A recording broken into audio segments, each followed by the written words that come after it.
Call to order this meeting of the Adams County, Ohio Valley Board of Education. Roll call, please. Mrs. Shipley? Yes. Mr. Riley? Yes. Mr. Davis? Yes. Mrs. Campbell? Yes. Mrs. Bess? Yes.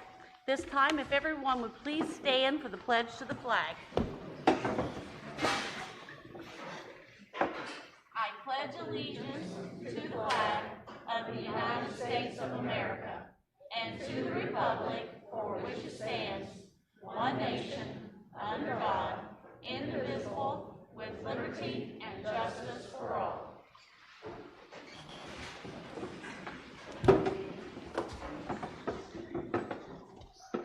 At this time, I would entertain a motion and a second for the agenda as written, please. So moved. Dr. Shipley has moved. Do I have a second? I'll second. Mr. Riley has seconded. Are there any additions or corrections to the agenda as presented? I have one correction. Okay. On page 4, your administrative advisory is labeled E. It should be labeled F. Brian, we want The addition? Yeah. You have an addition under legislative on page 3, superintendent's report. Okay. The superintendent's going to make a motion for a pre-K-12 mask requirement. Where's that at? Be on your page 3, superintendent's report, legislative, item number 1. That will be under, Be under legislation. Okay. under legislation. Yes. So it'll be item B under legislation. And that is a mask policy. That's the only items I had. Okay. Are there any other comments or changes to the agenda? Hearing none, roll call, please. Mrs. Shipley? Yes. Mr. Riley? Yes. Mr. Davis? Yes. Mrs. Campbell? Yes. Mrs. Bess? Yes. At this time, I would entertain a motion and a second for approval of the minutes as presented for the August 27th work session, the August 30th regular meeting, the September 2nd and September 7th work sessions. So moved. Mrs. Campbell has moved. Do I have a second? Seconded. Mr. Davis has seconded. Are there any additions or corrections to the minutes as presented? Hearing none, roll call, please. Mrs. Campbell? Yes. Mr. Davis? Yes. Mrs. Shipley? Yes. Mr. Riley? Yes. Mrs. Bess? Yes. I could say this. Speaking of- Yeah, I'll do this right here. We can do Okay. this. Yeah. Okay, at this time in our meeting, this is when we have meetings, this is always our favorite time of the meeting when we have an opportunity to recognize staff or students. And tonight, we have the opportunity to represent staff and students here tonight. First off, we have Amanda McFarland, who's going to give us a presentation on National Network of Partnership School Plans for this year. If I might. If I might, Mrs. Bess, we received a grant for what Mrs. McFarland is going to talk about, and I see Mr. Appleman over there as well. So both Peoples Elementary and Peoples High School participating in this grant where we engage our public in different ways involving our school. So I appreciate both of them taking this on, and I think you'll be pleasantly surprised to what Mrs. McFarland and Mr. Appleman will tell us tonight. All right. Thank you, Mr. Cease. I'm Amanda McFarland, principal at Peoples Elementary School, and we welcome you here. We want to share a little bit of information about the National Network of Partnership Schools. It is an organization set up by Johns Hopkins University. Johns Hopkins is also an organization that provides grants and monies to students with disabilities and other entities in education. So we are partnering with Johns Hopkins University and The Ohio State University to institute NNPS. Board members and folks up front here, I have given you a little packet in a blue folder of this information that's on the PowerPoint.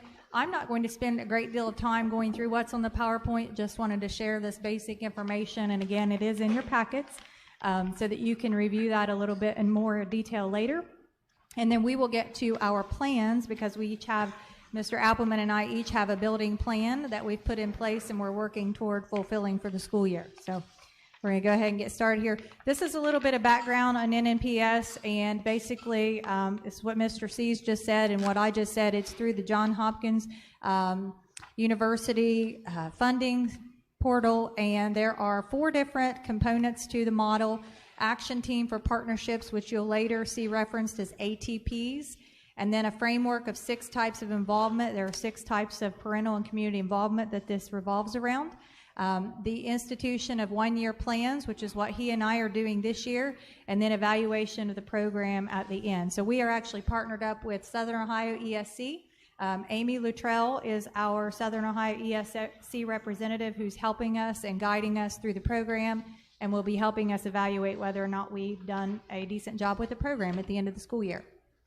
So this is just a pinpoint of the different places in the state of Ohio, different school districts who have actually become members of NNPS.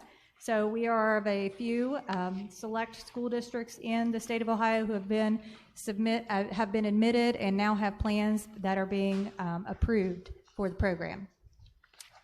So there's a district model to this program, and the district model requires us to come up with a plan at the district level. I was asked to be the district lead, so I had to develop the plan, and in your packets, board members and district representatives, you will see a copy of the district plan, and the district plan is tabbed with yellow in the back of your folders. So if you have an interest in looking at that, it just basically provides guidance for myself, a timeline, what my expectations are as the district lead, and our district plan. The school model then filters down from the district level, and the school model basically requires the buildings who have acquired membership, which would be Peoples Elementary and Peoples High School for our school district, to come up with a set of guidances to guide their team and their plan for that year, and the different activities that we're going to engage both the community and the school along with parents to get everyone working together as a team. That's basically the whole gist behind this, is getting a partnership created in which the school can effectively partner with communities, members, businesses, and parents, because that is one of the areas that we feel sometimes we are lacking in. It's very difficult sometimes to get parent engagement, and so the whole disposition behind this is coming up with ways to help foster that just a little bit more. So I mentioned earlier ATPs, or action teams for partnership. What we had to do at the building levels was create teams, and the whole purpose behind the teams is to come up with that 1-year plan. We want to create a welcoming school environment for families, and we want to engage families and community in ways that can help support our schools. We have a lot of that already, and we're very thankful for that. We live in a very close-knit community where our community members and businesses and parents do help us quite a bit, but there are always ways to improve upon that. So that's our plan. The action team for partnership is, again, that team that's put together. We had to select a certain number of folks to help write that plan. These are the people who are on our ATPs. The school principal, 2 or 3 teachers from different grade levels, 2 or 3 parents with children in different grade levels, a parent liaison, a PTA or PTO officer or rep, and 2 students. So that's what our teams consist of. So at the end of last school year, we actually got together, put our teams all together, and met with each of our individual teams and did trainings and started developing our plans over the summer. And so we already have plans that are in place. We've been instituting some of those action steps from the plans, and have been going through some additional meetings with the Southern Ohio ESC, as well as meetings with each other and trying to partner and make sure that we're continuing the work throughout the beginning of the school year. So, and again, I'm sort of running through this a little quickly because I don't want to bore us too much with this information, background information. I want to get to the nitty gritty, which is the plans and what we're actually doing. So I mentioned earlier also the framework of 6 types of involvement. The keys to successful partnerships are the parenting, assisting the families who need assistance with parenting, communicating, having good, effective two-way communication, not one-way communication, volunteering and getting those folks in our buildings or volunteering in any capacity possible, learning at home and making that important, in decision-making, making decisions for the benefit of the school together, and collaborating with the community and getting those community members involved. And it's difficult to see on this screen. I forgot that we didn't have a large screen in here. We only had the TV screen. So these are just the different components of the family engagement, different resources such as community involvement, at-home work, those kinds of things. The whole disposition behind this is changing the way we think about family and community involvement and partnerships. You can see the little graphic there that's what it looked like before. You have 2 entities on each side of the door who may be coming into the same place, and now the second picture shows what it should look like after this is in place, more of a team effort, everyone working together in different capacities. So, family engagement and education entails families, education programs, and community partners working together to help children and youth learn, grow, and prepare for their future, and that's what we're working on improving through this program. So, I am the district or lead facilitator for the program, and we do have this set up at Peoples Elementary and Peoples High School, and for those of you who have a packet, you also have access to both building plans that have been submitted for approval. The pink tab is going to be the Peoples Elementary plan, and the orange tab will be the Peoples High School plan. So I do not have those to reflect up on the screen because they would be very hard to read on the screen. However, I will start with the Peoples Elementary plan and just give you a quick run through of some of the things that are included in the plan that we submitted. We have 4 parts to our plan. We have 2 academic portions. One will be for reading, one will be for math, and then we have a behavioral or non-academic goal, and then we have a community and partnerships goal. So I'll run through each of those very quickly. For our academic reading portion, our goal is to gap close. One of our issues on the report card is that gap closing for reading. We are hoping to gain more gap closing and get more of our students to the achievement level. Our goal is 80%. Of course, that is a lofty goal at this point with some of the setbacks that we've had over the course of the last couple of years, but we still would like to set that as our goal because eventually that's where we would like to be. So in order to meet that goal at Peoples Elementary, we're going to be instituting a book program in the spring called Together We Read. It's based on the same premise as the One School, One Book program, if you've ever heard of that. We basically select one book. Every single student in our building gets a copy of the book. They get to take that book home, and the activities that we engage them in involve parents reading with them, taking videos of themselves, posting that, sharing that, doing things within the school that then they can take home and then home back to school, and creating a partnership that way. Also allowing them to do sort of a scavenger hunt throughout the community and getting community members involved in being part of our book program in the spring. That'll be during Q3. We also have another reading program that we're instituting called Achieve for a Bead, where we will have students will have a schedule of days and times that they can go to local businesses in the Peoples area and sit with a volunteer or a member of that business and read. And once they do that, they get a bead. And when they have so many beads, they can create a necklace, they can create a bracelet, they can create a keychain, and we also will be giving incentives for that. So it's just another little program to get the students involved in reading and also get our community members involved in helping them out with that. And then we are going to be doing student-led conferencing where even our elementary students are going to be leading, hopefully, this is our goal, their own parent-teacher conferences. They have student goals that they've set, data folders that they've set their goals in, and they're keeping track of their growth and their data, and they will share that with their parents instead of the teachers sharing that information with the parents. So we're trying to get the students more involved in communicating where they are and where they would like to be. So we have some similar things for math as our second goal. We have a math family night coming up in the fall. We're doing a competition across grade levels for math and calling it the Math Superstars Hall of Fame. Each grade level has come up with 3 different levels of mastery in order to get rewarded.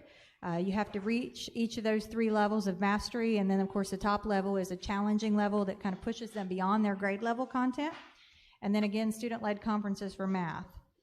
For our goal 3, behavioral and non-academic, we have revamped our PBIS plan. And if you're not familiar with PBIS, it's our positive behavioral and incentives program. It's where we promote positive behavior and reward that as opposed to waiting until the negative behavior occurs. We've been doing that for quite some time at Peoples Elementary, and so we have revamped that a little bit. Our 4th through 6th grade students now have sort of a debit card system that they're using, where they get points and they get to use their little scan card to redeem their points and shop and get rewards. And so we're trying to teach them a little bit about financial literacy while also rewarding them and allowing them opportunities to choose their own prizes. So we've changed that quite a bit.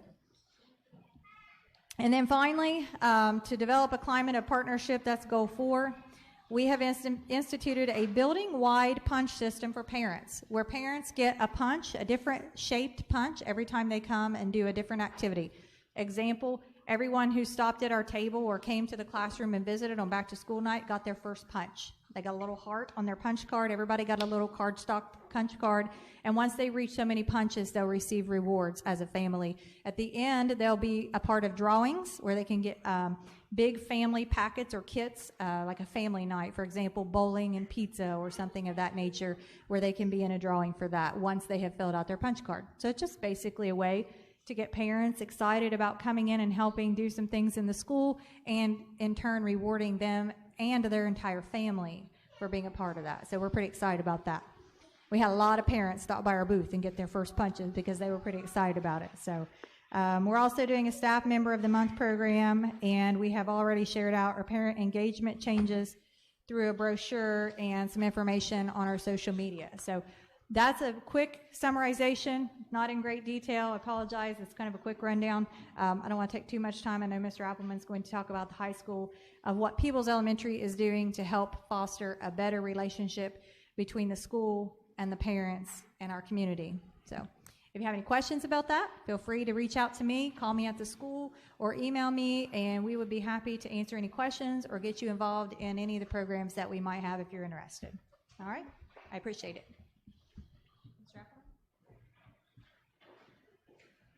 Wow, thank you, Ms. McFarland. You laid a good basis for me. I'll apologize ahead of time. I've had some allergy issues, so I might be a little hoarse, but I wanted to go over our program really quickly. And we kind of mirror the elementary. We looked at our reading and our math, and we looked at, obviously we all know reading is a basis for all education, and trying to get kids to become better readers. They'll be better in all subjects, so that's what we looked at doing. And we decided to concentrate on the junior high level, and we're going to have the junior high students reading every day. And so we've set aside time in our schedule, so every day they sit down with a book and they read. And then we've also talked to teachers where they sit down and read. So you've got somebody modeling the reading, plus the students are getting in that practice of reading. And so, and part of the grant was we asked for money for books, which helps our district, where we don't have to get that outlay from you, and we feel like that was successful.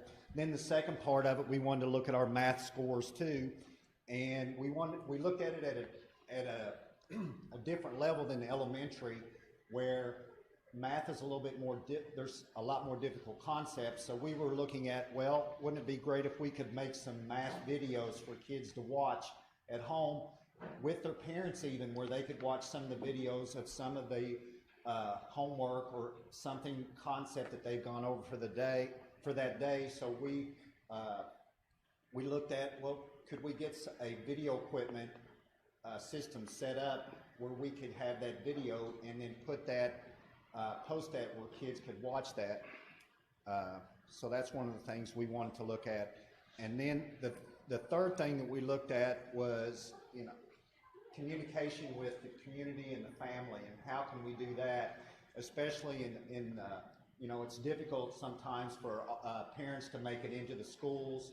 They're working all day, so we were looking at maybe there's videos that we could make, what's going on in the school, and put those out there for people to look at and to watch. And, you know, a lot of the things that we have so many things going on where if you could live stream those things, sometimes you could catch those at the time if you couldn't make it in, or watch it later. So we feel really, the two big expenditures we had was the camera equipment, which was a couple $1,000s, and then for the books. So we feel pretty confident. We think we're going to get like $3,000 to spend on that. So you're always skeptical when you first put all this work in on these grants and trying to come up with, you know, what are we going to do? But Mr. C's brought that to us last year, and then we sat down and had all those meetings, and now it looks like it's going to come to fruition for us. So that's really exciting. So, thank you all.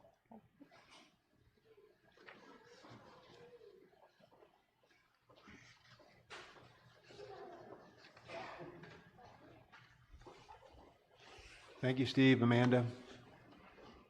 We wish you every success. Sounds like an exciting program with some exciting potentials to benefit both our students, their families, and the community. So we look forward to updates as you implement this. If after you implement it and get it started good, if you would give us an update, please, and let us know how it's beginning, and then keep us in the loop. Okay, thank you. Okay. And now at this time, we have a very important presentation. Mrs. Tracy Spires and Dr. Shipley, if you would assist. Dr. Shipley is our student liaison for the board. And we have someone to recognize this evening. Mrs. Spires, I'll let you explain and do the introductions. Good evening. I'm Tracy Spires. I'm the Director of the Exceptional Education Department. Every year, the Hopewell Center, historically known as the Special Education Regional Resource Center for Adams, Brown, Clinton, Phelan, Highland counties, coordinate the Exceptional Achievement Awards. One of the most prestigious awards is given to an outstanding student, and there is only one student recognized in each county, and that's for making significant progress in school. The Adams County Outstanding Student Award was given to a student from West Union Elementary this year. Our student was recognized at Hopewell Center in April of 2021. However, due to COVID-19 restrictions, only a limited number of participants were able to attend. The Adams County Ohio Valley School District would like to present our student this evening and provide him with additional recognition at the district level. Mr. King, principal of West Union Elementary, will introduce our student winner and read his teacher nominations. Eugene, would you like to come up here? So Eugene Fecky has been named the outstanding student for Adams County. He is a third grade student at West Union Elementary, now a fourth grade student, right? There are multiple nominations submitted for Eugene, and they were focused on his achievements in academics, especially his great growth in this area, as well as mastering the skills of daily living. So when Eugene first started school, he was very easily frustrated, and he showed very little academic growth. But with the help of his teachers, he's learned to manage his frustration. He's increased his communication with others, and he's done it all through the challenge of attending school in the midst of the pandemic. He has learned to effectively communicate about his feelings with his teachers and school counselors, and he's increased his ability to complete assignments and other classroom tasks in cooperation with supportive teachers. One of Eugene's nominators said, Eugene has come a long way in the 4 short years he has been at West Union Elementary. Every day he continues to work on strategies and coping skills that he will be able to use in the future. He continues to impress his teachers and peers with his determination and willingness. Eugene is recognized for the tremendous growth he has made as a person. His growth is a great example of perseverance and determination. Our school is so proud of him and the example he has set for his peers. We cannot wait to see the many great things that lie ahead for Eugene. So congratulations, Eugene, the outstanding student for Adams County. We're proud of you and look forward to for your success. Okay, buddy?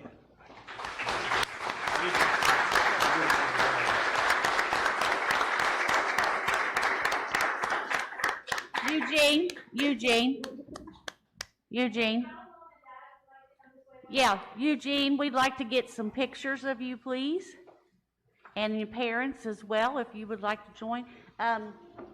Congratulations. I was going to say, Ben, are you still here? Could you recognize who his parents are as well, please, for us? Yes. Leslie, Fraser, and Dwight. Thank you for attending tonight. Congratulations to you. Congratulations, Eugene.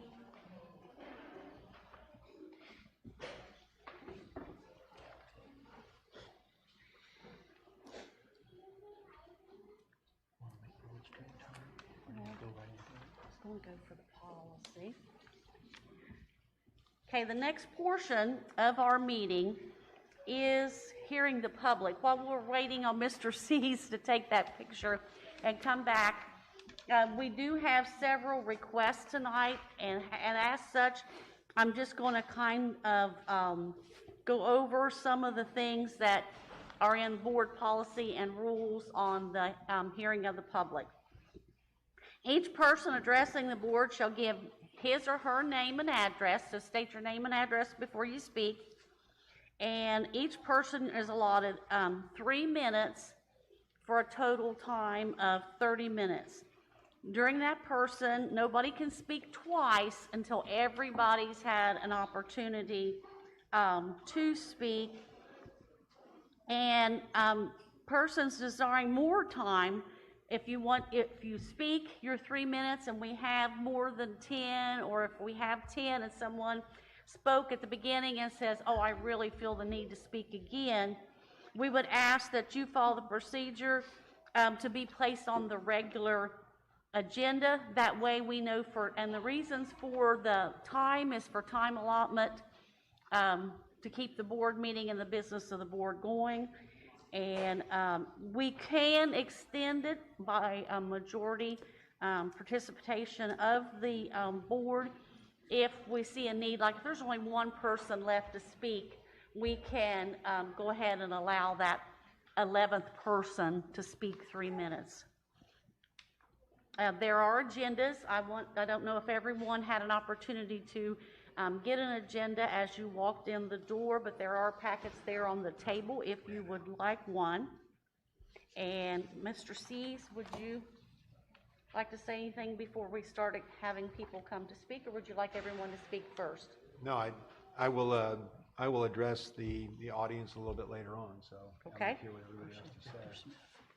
Hey, the first name I have is Victor Smith. Mr. Smith, if you'd like to come to the microphone, please. I don't believe I need a microphone. How y'all doing today? Good. Good. Okay. Here we're supposed to be doing this mask mandate again. Can you please provide me with the evidence which y'all's decision is being made on this? We will review that as we go over the policy. Okay, I have presented Peoples High School with information upon the mask mandates and what harmful effects it does to children. I've been in, I've got 72 hours of OSHA certification, which states every time you wear that mask, you're killing yourself. Congratulations. I can't watch my kids with this mask on. I can't speak for any other parent. But I will say this. We're not going to comply. Nobody has provided me with the evidence. I've got all the evidence, paperwork, everything you need. If you want, I can give you my email address, y'all can email me and I can send it to you. But from what I'm picking up, and I don't know about other parents agree with me or not, but this is considered to be child abuse. Now, I picked up my daughter for quarantine one day, and Appleman and the truant officer were stuck like butter glued to the damn door, one with a mask and one no mask. Looked pretty stupid to me. You got kids that are riding the bus with a mask on, only to get off the bus to be in a group of kids with no mask. And I think I spoke to Mr. Seeds too. You did. You know, thought we had a pretty good conversation. Apparently not. So what I have here, I can give you all the evidence, which I've already had. This is a official notice, if you're being recorded. I'm putting you on official notice. Anybody that mandates a child, or my child, to wear a mask, you will take full responsibility. It even goes with the vaccine, by the way, and the immunization coming up.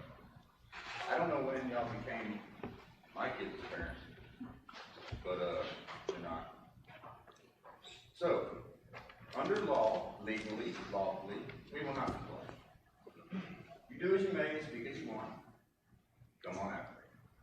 Because I have the law on my side, and I've got a couple tricks up my sleeve.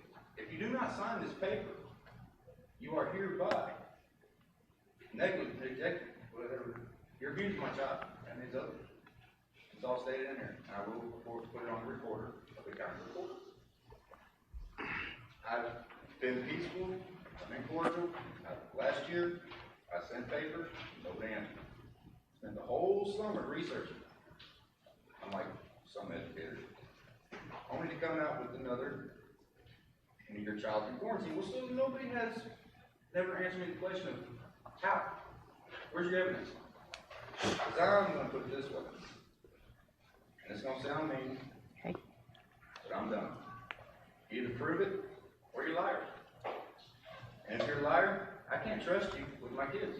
If I can't trust you with my kids, I need to resign. Thank you. Thank you for your participation, sir.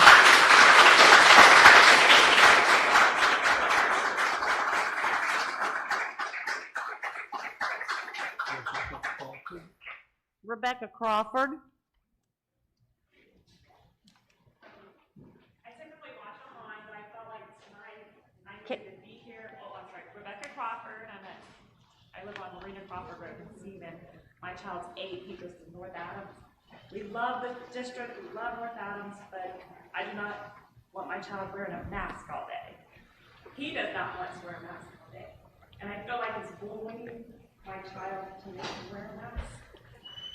And I do agree with the last speaker that it seems like it's child abuse to make them wear this mask and breathe in this snot and hot air and I just don't approve of it. Okay, thank you.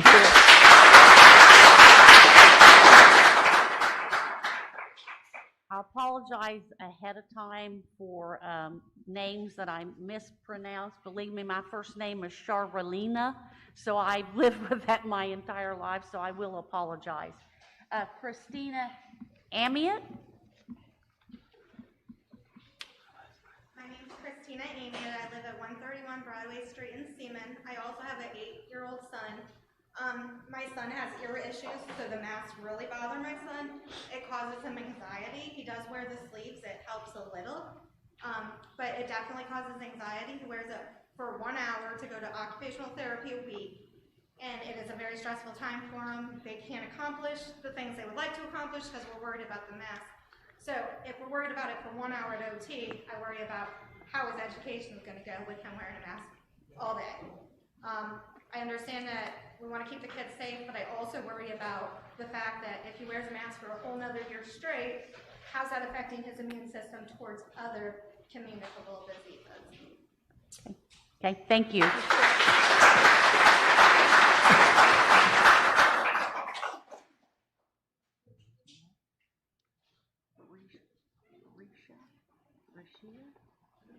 Felicia Ramsey. Felicia, I'm sorry.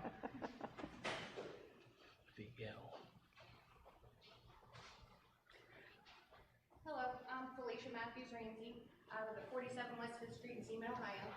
This is my little guy, Amory, who is 3 months old, by the way, and has already been diagnosed with COVID. Mind you, we are not wearing masks. Okay, so my 4th grader has already been quarantined for the whole issue of not wearing a mask also. And I have no issue if you guys want to quarantine our children for them obviously being exposed to children who have COVID. Wholeheartedly believe that, okay, you're doing what you need to do. But why is it that they're only being required to wear these masks on the bus? My other 2 children were then allowed to be exposed to my son, who's also exposed to COVID, but now is also on the bus with other children. Today I was also informed that with all this going on, My children's bus seating was then all switched up, and now they are mixed in with a bunch of other children, while you're currently also trying to enforce masks at school. But now we've just mixed in and moved all the kids on the bus as well. I say, like, I don't get that at all. COVID is not only transferable on a bus. That is completely pointless, and I'm sure everybody else can agree. If you're going to want to mask kids, at least mask them all the time, but I agree, I'm not sending my kid to school to wear a mask. I will literally post all over Facebook, we will pull these kids out of school, I will babysit, whatever we have to do. You will lose funding if it comes down to it, plain and simple. I will make sure that I keep children, that people cannot stay home with their kids, because I get not everybody can miss work. I'm a stay-at-home mom. I will sit at home with people's children to prevent you guys from continuing to do this to these kids, because it's not fair. And the evidence is definitely there. The kids are not dying from COVID. This 3-month-old baby got a fever. He slept. That is it. My husband, I could swear he needed to be hospitalized. It's not affecting our children like they're making it out to be. At all. And it's to a point where you guys need to make the choice, because election is coming up. Are you willing to risk your spot? Plain and simple. You let us know. Thank you.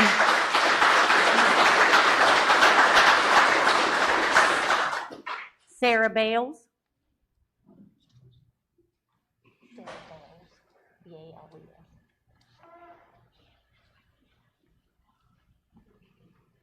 Hi, my name is Sarah Bales. I live in Chaparral Road in West Union.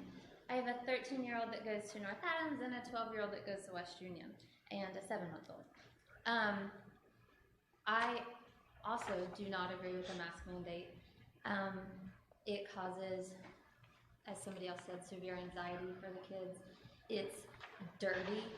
It causes, I think, more diseases than just being out. I mean, they're constantly dropped. I don't know how many times I've been to a ball game and saw a mask on the floor, and then the kids pick it back up and put it back on because they have to. So how many times does that happen throughout the day, you know? And those are the germs that I'm worried about my kids getting, not necessarily the cold of COVID or whatever it is. You know, kids get sick.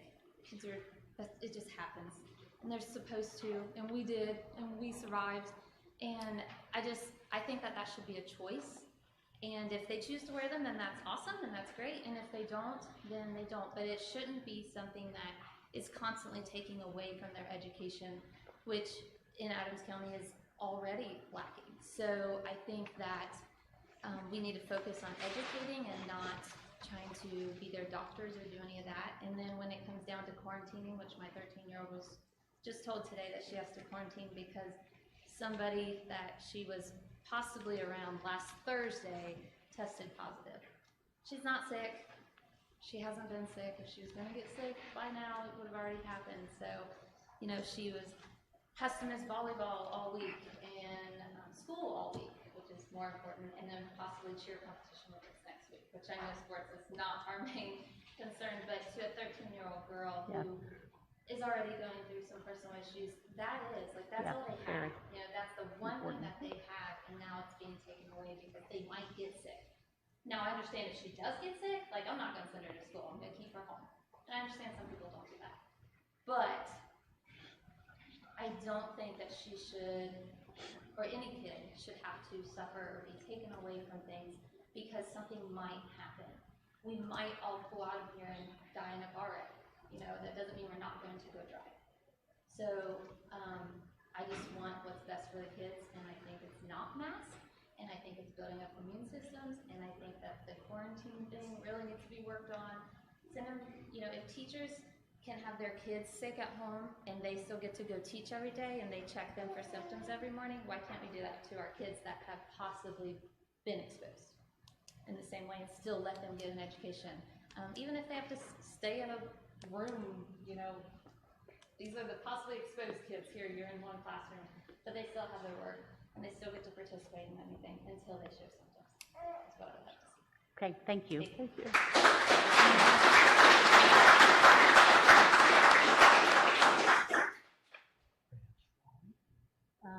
Brad Schwale, is that correct?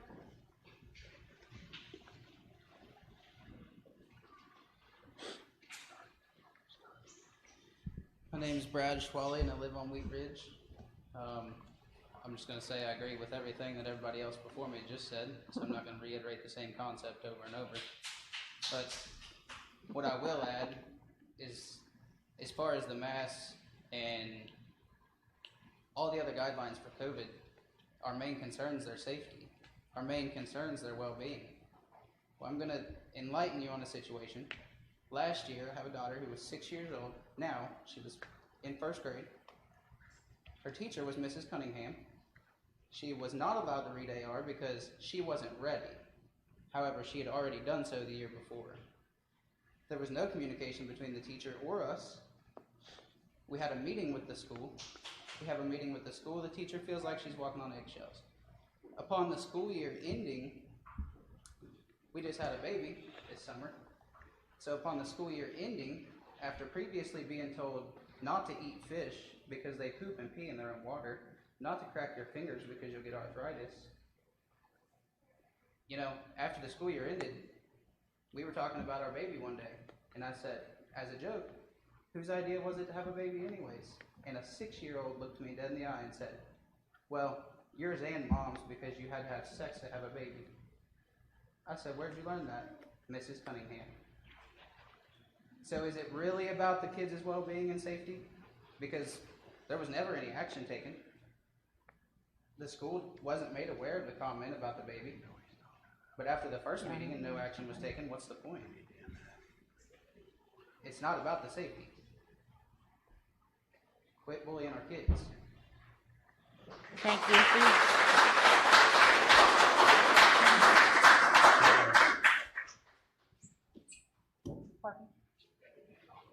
Okay, yes. I will remind you at this point, and I'm sorry, I was listening and should have stopped you, but in an open session, we are not allowed to discuss anyone by name or specifics that would identify one, and that is by the ORC, which is the Ohio Regulatory Commission on Laws, Rules, and Regulations. We are bound by that, just so that you know.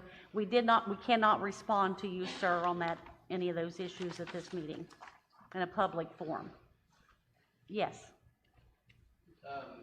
When and who can I schedule a meeting to discuss it? Mr. Cease. Me. Mr. Cease. Okay. You may call central office and request a meeting with Mr. Cease, and you can sit down and have a discussion with him, sir, and discuss your concerns. Okay? Just for your information. Thank you. You're welcome. Derek Kirker.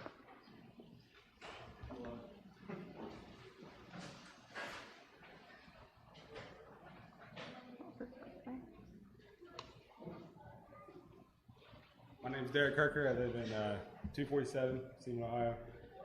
My name is Derek Kirker. I'm a father of two, a husband, and a veteran. I'm not going to stand here today and tell you this is unconstitutional. I believe it's been said many times before. But I will tell you that a researcher and a scientist, John Zhu from Stanford University, is trying to develop a new mask that breaks fresh air into the mask from a container. Why, we ask? Because he found out that it takes 5 to 20% of oxygen out of the mask.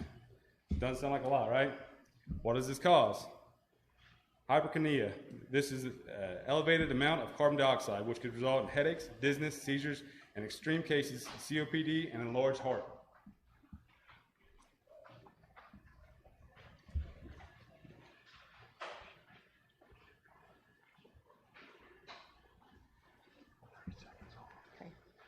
Hold on, I lost my spot, sorry.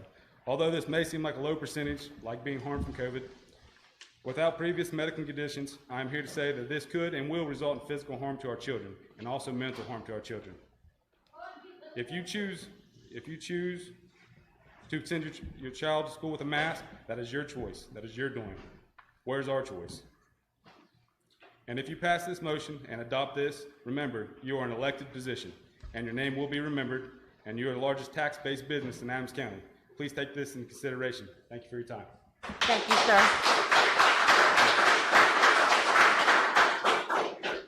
Jenna Michael.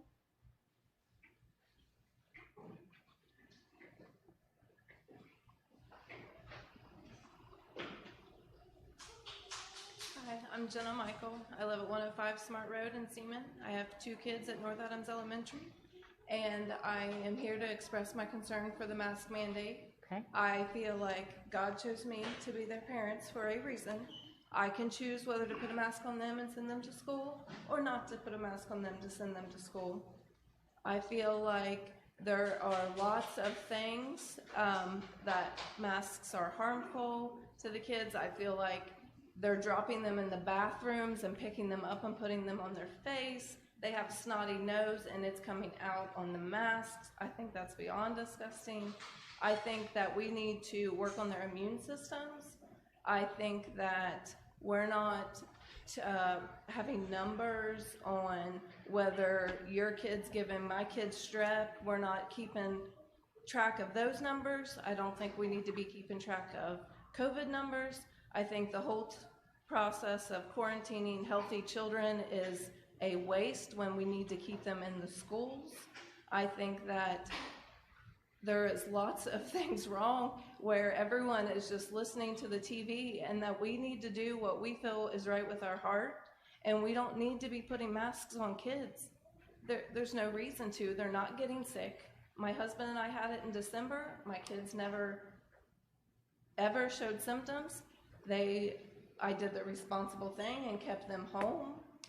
I think everyone has lost sight of common sense. We're not trusting parents to be parents. We're trying to push them into telling them what they need and have to do for their children. We're not letting parents think for themselves. And I hope you understand where we come from. We want what's best for our kids. That's it. Every single one of the parents in here, we want what's best for our children. And we don't want you telling us that we have to do something. Thank you. Thank you.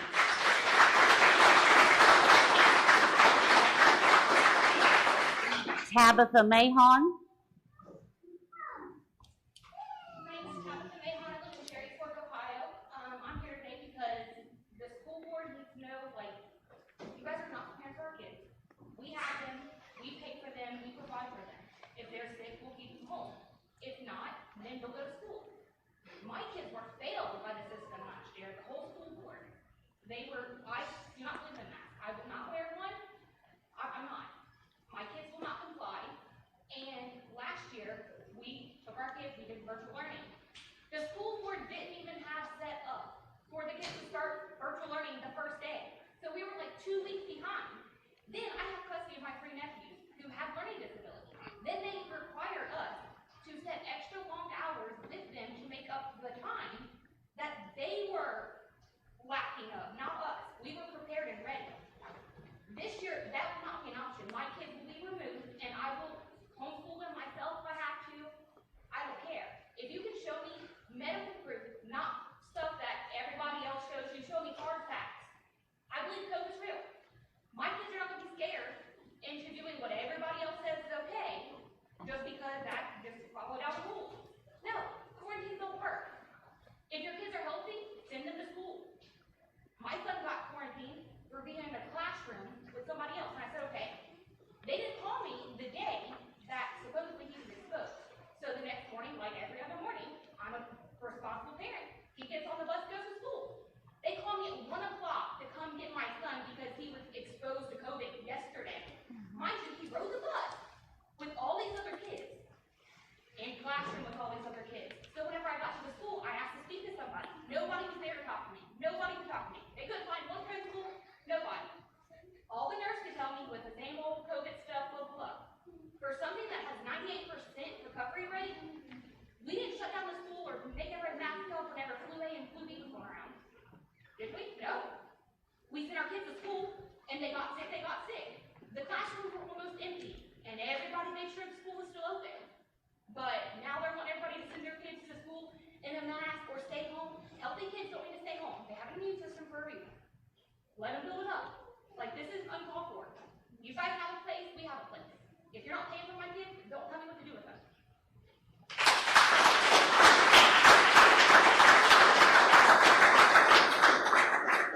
Sierra Knox.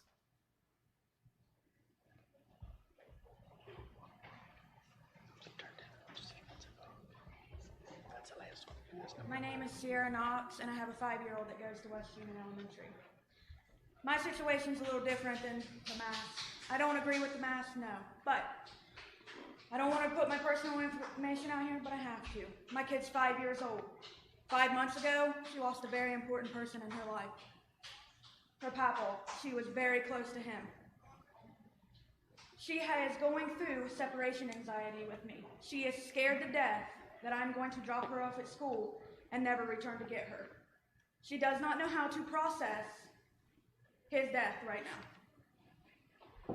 Last Thursday, I left my kid in the office attached to my leg, and someone had to pull her off. I could hear her screaming from outside of the building. I have contacted the school to work with me, and I have got told if I do it for one, I do it for all. I got my doctor, her doctor on my side. She has a little cousin in the same grade as her. That is her safe person. The doctor is on my side 100%. He told me he would write me a note to work with me and help me. That she needs to be with her this year because that is her safe person. I go to work every day. I can't concentrate because my kid's screaming and crying for me. At lunch last week, all week, they failed to call me. She cried all week last week at lunch and didn't eat nothing. And I know that because I pack her lunch. She is scared to death to go to school. I have no one on my side at all. The doctor is 100% on my side, and he told me he would write a note if I needed it. I took her to the counselor last week. They also are on my side 100% with this. It's not fair to my child that she has to cry every day when I leave her to school. She was not like this last year. She went to Head Start. She loved it. Couldn't wait to go to school. This year, no, it's a different story.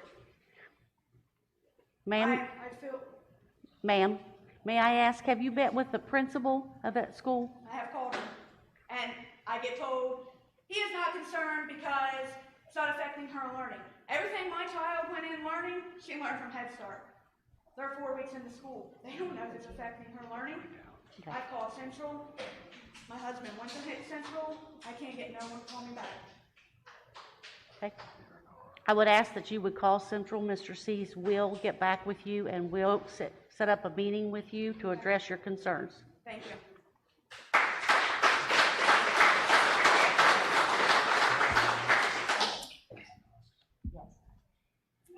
That was Sierra Knox, correct? Yes. Okay.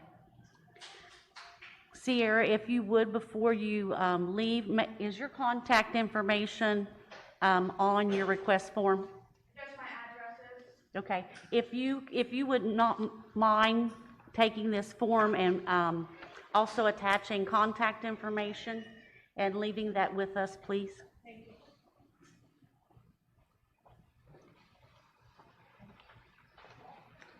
Okay. And this is our last speaker for the evening from the public, Taylor Semple.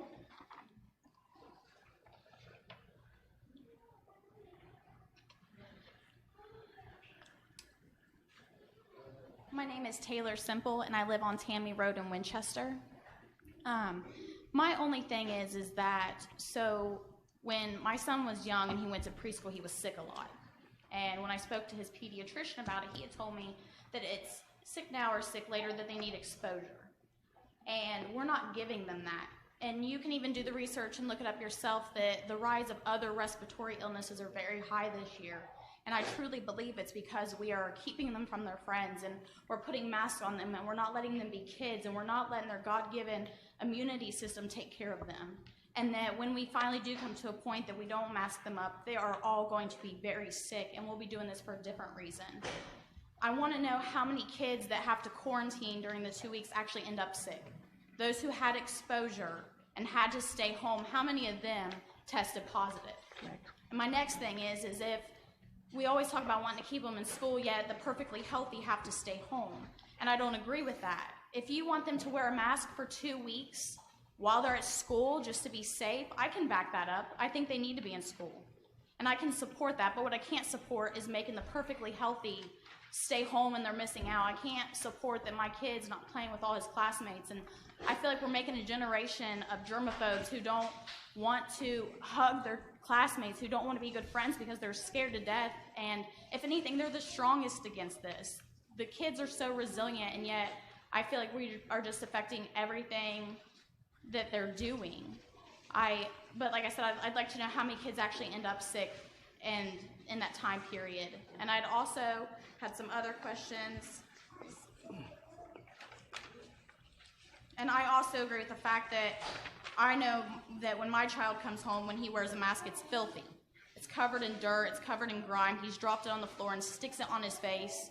You know, why aren't we just teaching them to wash their hands, to cough into their elbow? How about just being healthier? You know, so many kids are overweight and they're not healthy, or they sit inside all day and they don't have vitamin D. Why don't we talk about eating better and exercising better and taking care of ourselves better instead of shoving a mask on their face? And then I also want to know that after Thursday, if this is put into effect, what will happen to our children when we send them to school without a mask? What is the next step after that? Because I personally am not going to put one on him. I haven't, and I'm not going to. And that is all I have for now. Thank you. Thank you.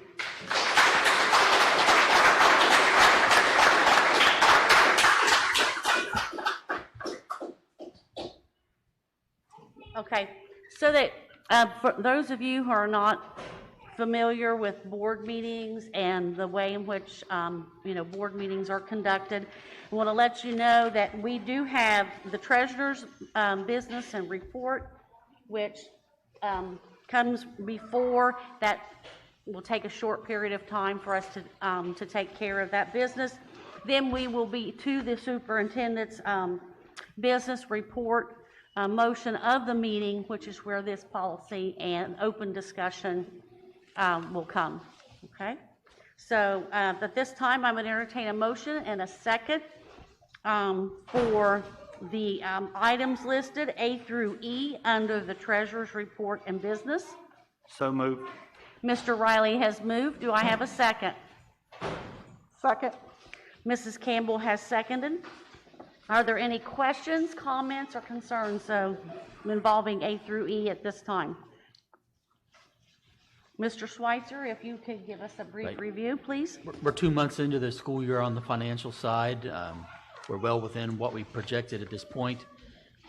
Last meeting, when you had the athletic directors make their presentation, the board made a commitment to pick up costs associated with arbiter pay, security guards, and the newly implemented fees from the Athletic League in the state of Ohio, and that's the transfer you see on item B.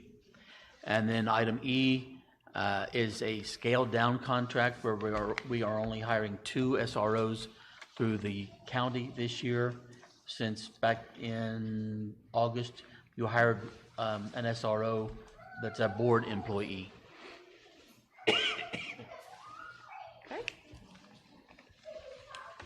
Okay, hearing no questions or concerns, roll call, please. Mr. Riley? Yes. Mrs. Campbell? Yes. Mrs. Shipley? Yes. Mr. Davis? Yes. Mrs. Bess? Yes. Okay, at this time, we are to the superintendent's report and business. First item on the agenda is legislative. Mr. Cease, do you have anything to present at this time in legislative? No, just Okay. I'd like to talk to them. Okay, hearing none, the next issue is the mask policy, and Mr. Cease will have some comments to make before we actually present that policy and open it for voting. First of all, thank you for coming in and providing your input. I guess I stand before you a little bit of I want to just say a little bit paralyzed. Been paralyzed in the way that I don't know what to do. I've done this particular job as a superintendent now. This is my 19th year. You know, and as you look at what Mrs. McFarland and Mr. Appleman talked to you about, that's just one thing, one of many things that we're excited to do. I need kids at school, I need staff at school to participate in those kinds of activities. Now, we just passed a contract for the 2 SROs. So we still have 3 SROs. We've hired Mr. Parker as a safety coordinator, assistant safety coordinator, Mr. Tom Putnam. So prior to me being here, we never had that. So the only reason I point that out, as I'm sitting over there, safety's been very, very important to me. It is very important to me. Keep in mind, folks, I've got 11 children, okay? I've got 2 still, or actually 3, one's doing College Credit Plus that go to school. Safety is extremely important to me. I could tell you about what I feel like personally. That doesn't matter. I have my own opinion on things.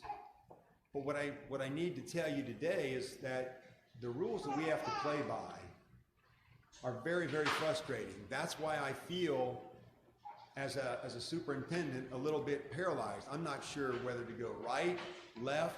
This board, they can tell you, you can go back and check. We've met several times. We've had Dr. Blitzel, our health director, at that meeting. We've had David Kelly, legal counsel, at our meetings. I think it's safe to say, and it's my job to speak for the board, is that none of us really wants to require, and I really don't like that bad word called mandate. I don't like it. I don't think any of us wants to do it. But let me speak, but for me as a superintendent, okay, it's very, very important that I get our students to school. And what I would certainly challenge all of you on is look at the rules of engagement and the rules we have to play by. For instance, if you look at the rules that the health department quarantines kids by, they're looking at that 6 feet. Anybody in that radius, okay? I'm not asking you to agree. Folks, like I said, we could step outside and we could have this conversation about agreement, disagreement, false science, real science. I get all that. I've been through that. This board has been through all of that. But I want to share a couple things with you. And one thing I should say is, please understand, I'm a school superintendent. I've been put in an extremely, extremely awkward position. I don't feel comfortable necessarily making what appears to me to be a health decision, and I'm going to get to that here in a second, okay, how that transpired. So last year, and even prior to the mandate that we received, the health order mandate, I worked closely with Dr. Blitzel to talk about the flu. You know, our numbers were up, like a lot of schools were. We did not close. And I think that demonstrates certainly some toughness on our part, the desire to keep kids at school. We did not. But schools around us did. Last year, for example, we were in school 5 days a week. Yeah, we had some problems. I know one of the comments was made on the online option. Jefferson County was bombarded with people, as you can imagine, throughout the state, which delayed people getting started. I get that. We had initially 750 kids sign up for online.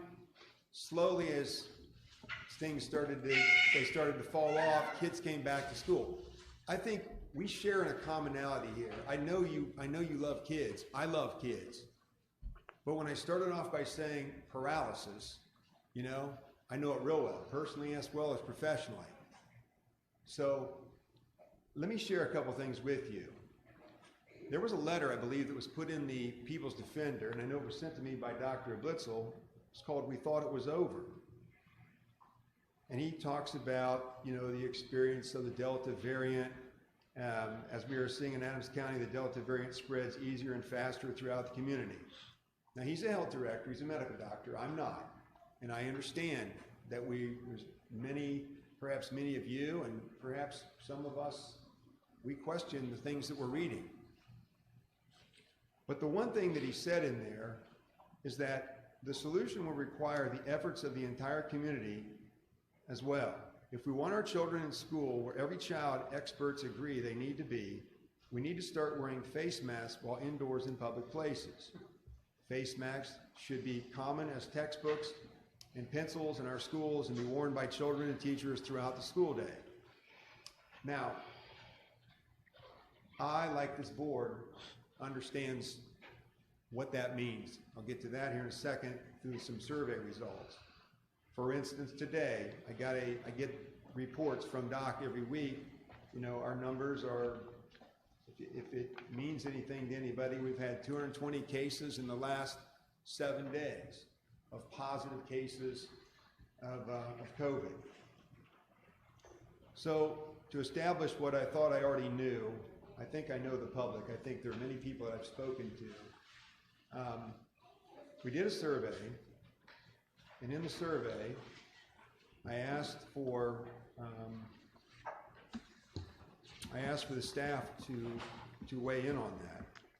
And the one thing that the staff said regarding, okay, the district does not currently require wearing a mask. According to the Ohio Department of Health, wearing a mask eliminates the need to be quarantined. Would you support a mask requirement? So the staff responses that I got back were roughly 2/3 of the staff said yes, and 1/3 of the staff said no. Okay? So that's your staff survey. Your student survey that was taken on that same question, which is really what we're here to talk about tonight, is that the district is not currently, okay, requiring a mask, you know, would you wear a mask? Okay, the students said 62.2% said I would not support a mask requirement, and 38% of them said I would. Okay, so again, you've got a little bit of dissension there among the staff, and you certainly have the students saying I don't want to wear a mask. Then you get to the parent survey. Now the parent survey on that same question came out to be 51.1% of the parents said no, and 48.9% of the parents said yes. Much of which that didn't really surprise me. Okay, I know it's not a fan favorite to mask kids. Like I said to begin, I'm not, please? How many parents replied to that? 220. I think we had 221 parents. There was 673. how many? 673.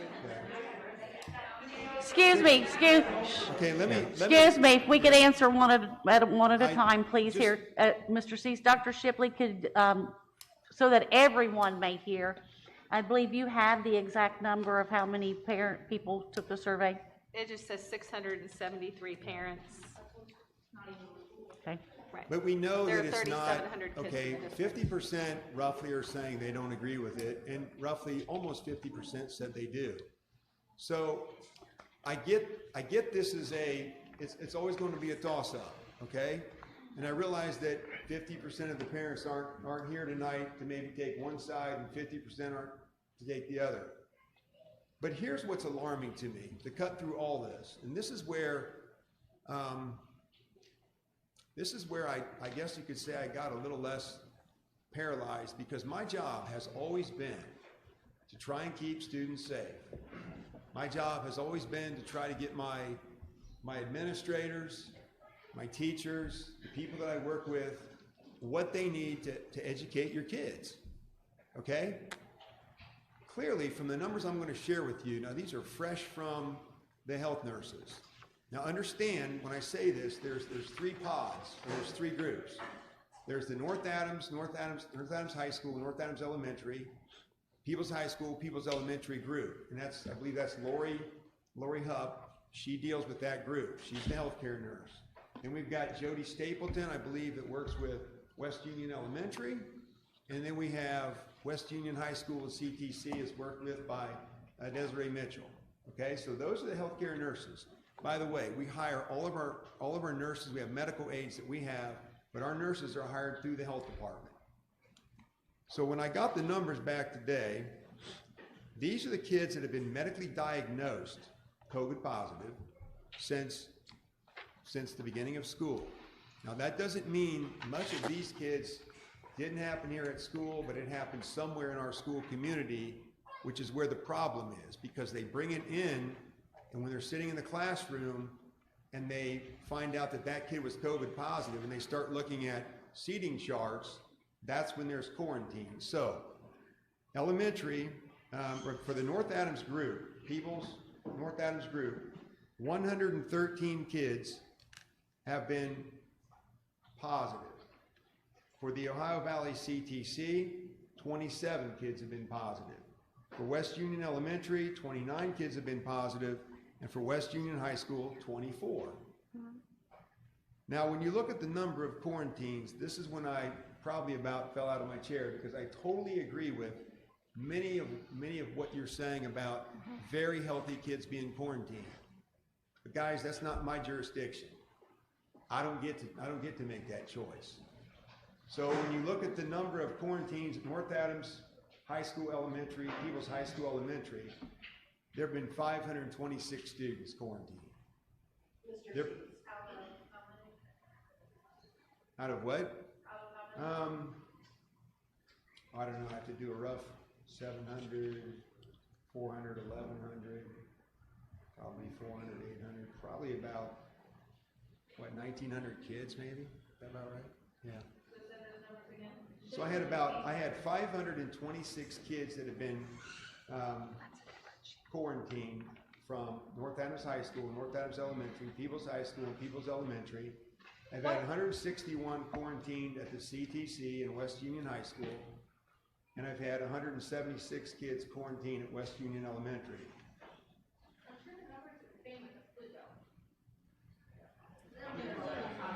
Okay, let me finish, and then I can answer a few questions. So when we talk about a mask policy, this is not something that, as I said, that anybody wants to do, and I don't know that how long that it even has to stay in effect until I can start to see some better numbers. And your board, in a few minutes, will have to vote, and I'm not opposed to their, whatever they vote, they vote.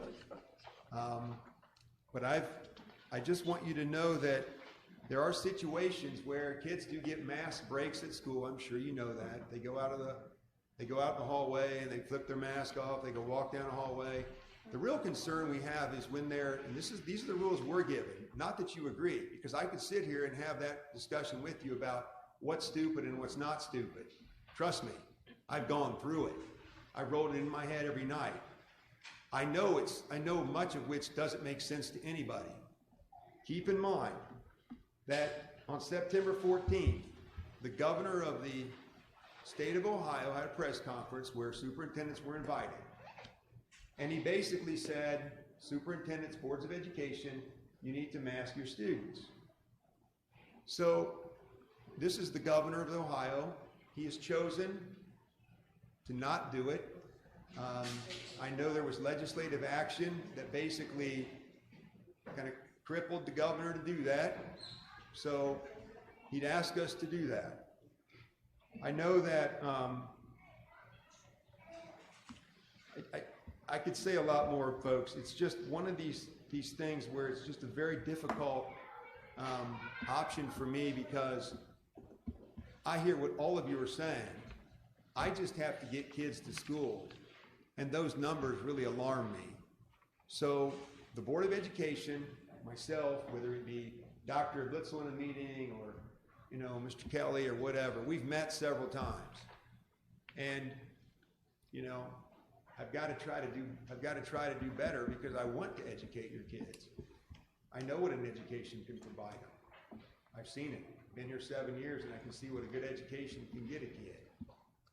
So, yes, sir. Are you familiar with the Nuremberg Code? See, and all those things, please understand, I am familiar with all of that. It's just that I'm sticking with the rules of engagement here. We can have that conversation another time. I'm just trying to get your kids back to school with the rules that I'm given. That's it. Yes, sir. I agree with the whole getting kids back to school. You said there were 200 and some cases of COVID, right? How many of those kids came back to school tomorrow? All I'm saying, sir, is I understand that everybody's counting this as bad numbers. I don't know of any kids around here, and if there is, I'm sorry, I'm not trying to. If 526 kids get sick, then they get sick. All I'm saying Are you writing down your numbers? Are you writing down your numbers? Right. How many got sick? I'm not, like I said, I Right, but I'd like to address both of your questions. I can't address the question, let me address your questions, okay? Yeah, So yeah, when I'm they're- sorry. Again, if you have questions, we can't hear when, like, I lost most of that conversation. I was trying to focus on this gentleman who had raised his hand to speak, and everybody else who spoke, I didn't hear clearly what you said.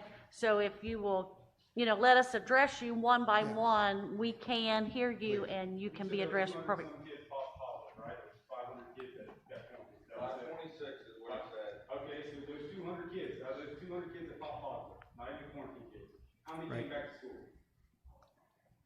I assume all of them, right? I mean, I would assume that they do. To your point, if your point is going to be that they're okay from after they've got COVID, or? No. Yes. No. I mean, that is one point. What I'm saying to you is so you had 500 kids quarantined, right? Is anybody tracking the So numbers? everybody came back to school. So if we would count flu cases, and if we would count any other cases, strep throat, or any time that we had kids out for sickness, what would that number be? I guarantee that would outweigh that. I'm not saying that COVID's not bad by any means. I'm not by any means at all. What I'm saying is that everybody's focusing on these numbers like they mean something. I'm like, those numbers really aren't huge. They aren't dramatic. I understand that you're in a business form, you gotta make money, and you make money by kids being in school. I understand that completely. What I'm saying is that these numbers that you're talking about does not require a mask mandate for children. How many of these kids are actually hurt from it? How many? I mean, I'm From the actual, no, I would, I'm not, I think it's safe to say that, and I talked to the nurses, I don't know of any of our children that have been, put in harm's way as a result of it. I don't. The harm's way that they're put in is the fact that they miss a number of days of school, and we're in September, and I do think this happened. I believe this. Last year you mentioned flu. I think that mask mandate did help us out. I noticed this because we didn't have the noroviruses, and that's just the nurses looking at that. That's what they tell me. Okay. So. Okay, ma'am. Yes, if you would stand, please, so we. Are you still going to require people to quarantine if someone tests positive here then? No. Like at lunch, they have their mask off. No. It's the health department that mandates quarantine, not us. They're touching a playground that 30,000 other kids are touching every day. Here's what I would tell you. Here's what I could tell you. The rules that we have. Okay. Ma'am, Please allow Mr. Seas to answer your question. To your question. Okay, so both of you, you're talking about the flu and how those numbers look. I don't have that data in front of me. To me, it's really alarming that when you see these numbers this early, and I don't know where it ends. We have festivals like, I'm glad we have festivals. I'm glad we have our freedoms to go to festivals. I don't know that I would want that to stop, but that stuff whatever goes on in the community is going to get brought right back into our school. And that's where I'm concerned, because the number of hours, if I were to add up these hours of education lost for these kids, it just bothers me. Now, if I stood in front of you and said, I don't care, I do care. I want kids at school every day, just like I brought up the flu. I brought that example of flu up last year. We did not shut down because I think education's important. It saved me. It got me to where I'm at. I'm a poor kid. If I couldn't have ran fast and far and I didn't have good grades, I wouldn't have been to OU. And that's the point I'm trying to get at. Education means a lot to me. I've made a career of this. And I want your kids at school. Now, the board's in a real dilemma. This is the first time in 19 years that I've probably put my board in a really tough place. I don't like to do that. It's not an easy answer. But we've met and we've met and we've met, and then I look at these numbers and I go, okay. And then the governor, he's the governor, I get it. Do I think the governor could have done something, or that another health professional or somebody could have done something? It would have made my life a lot easier to take it out of my hands. But we had our initial complaining going on last year, but we were able to get a rhythm, a consistency with our kids, and to get them educated as best we could under the circumstances. And that's all I'm looking for. I'm not here to fight with anybody. I'm just telling you the rules of engagement, we've got to do something different. Yes, ma'am. Yeah, but I was gonna say, I'm Mr. sorry, Cease, I'm this sorry, I'm young sorry. lady back there did not have an opportunity to speak earlier, and she's been patiently raising her hand back there. Okay, that's fine. I am a mother, I am a teacher. Hmm? I have 2 boys at North Adams Elementary, or one at North Adams Elementary, one at the high school. Our numbers are not that bad. We've had 2 days when we've been into the 89, maybe 88 percentile. I tell you, in my classroom, it's set up just the same as what it was last year. It's sad. I started out with my kids grouped together. I was so excited this year that, hey, I get to sit my kids together. Then all of a sudden, we start separating them. Last year in my classroom, I had one little boy who was exempt from wearing a mask. Not one time was that child quarantined. This year in my classroom, I have one little boy that chooses to wear his mask, wears it faithfully. When we went to recess in the 95-degree temperatures, he refused to take it off. And that's fine, that was his choice. I never once asked him to take it off, that was his choice. That child was quarantined. That child came down with it. As a mother, it's my choice, and I'm looking at this, what the numbers get sent out. The numbers aren't adding up. When you pulled up the numbers today, North Adams Elementary is being grouped with North Adams High School, Peebles High School, and Peebles Elementary. That does not reflect as to what's going on in North Adams Elementary or North Adams High School. And my own children have been quarantined. They didn't get quarantined from school, they got quarantined from home. I want my kids in school. I want my classroom full. But I'm not going to tell any student that they have to put on a mask or that they don't have to put on a mask. That is their choice. And this makes for a difficult situation for me and my personal beliefs as a teacher, as well as it does all of my colleagues. If a child wants to come into my room with a mask, I'm for it. If they don't, I'm for it. I want to educate these kids, and I'll tell you what, there's been more harm done by the 5 weeks of school that we have been in and doing nothing in 5th grade but testing. Sometimes we are over a 90 minutes of testing. We got through the first 9 weeks, half of the year, first half of the 9 weeks. I only have 2 grades in my grade book because all I've done is test. I have not been able to teach these kids. Yes, we want these kids in school, but we want to educate them when they're there. And it's their families and their right to make that decision. Okay.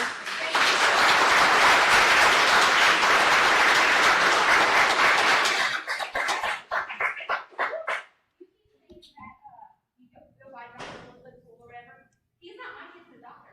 He's not anybody else's doctor, maybe not here, but all doctors aren't the same. You choose a physician who you trust with your kids, who makes the best decisions for your kids. You work together. So I don't think that just because it's a doctor locally or whatever who's giving this information or whatever, me personally, I disagree with almost everything he's posted. It's not helping the kids. But you said it's your job to keep the kids safe. No, your job is to educate our kids, educate, to teach, not to keep them safe. Our job is to keep them safe. Whenever we go in the car, we tell them, hey, buckle up. When they're babies, we strap them up.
let me just address one thing. So Dr. William Blitzel happens to be the Adams County Health Director, and he is in charge of the rules out there that are for quarantine and implementing what ODH, the Ohio Department of Health, tells him to do. So he's not, yes, he is a family physician, like you take your kids to. I know he's discontinued his practice, but now he serves, I know, as a physician, maybe for the jail, or but he is the health director. So when he tells us something, and that's where, well, I'm right. And, I mean, I'm just telling you that's, so we can have a great debate. But anyway, yes, ma'am, you were waiting patiently. So I want to say first off that I think that we understand that you guys are in a very tough situation, and it's not just your choice. And I understand. There's a lot of emotion, I think, on our side, because in my personal opinion, I think that this child is used to make my daughter do that. But there's a few reasons why, and I just want to point out, I understand that, like I said, kids are going to get sick. Kids have always gotten sick. We don't see the flu now because it doesn't exist, because everything is COVID. I went to SOMC twice, and another friend of mine has too, where they have said, normally we chalk this up as a cold, but we have to test you for COVID, and it's probably going to come back positive. It's a cold. That they can't just say that it's a cold anymore. So of course we're having numbers that are positive, and then we're quarantining all of these kids, like my daughter right now. And what we need to think about with these masks and with the quarantining and all this stuff is the real problems that it's creating, not the colds that they're all going to get over. Like kids are resilient. They'll be fine. 98.9% of the time, whatever it is. But what about the mental issues and the anxiety and the abuse that kids are, was a huge raise in when they were forced to be home. School is a lot of kids' safe place. Where they're getting food and they're getting taken care of, and they might not be at home. Or when they're wearing masks and there's kids that are being bullied or they're crying, or have you ever looked at a kid with a mask on because you can't see anything but their eyes? And a part of being a teacher, I believe, is looking at kids and knowing that something is wrong. I will personally say that my daughter was abused and is going through a lot right now, and she needs people that has her back, and she doesn't need anything else that's taken away from her right now, because she has something.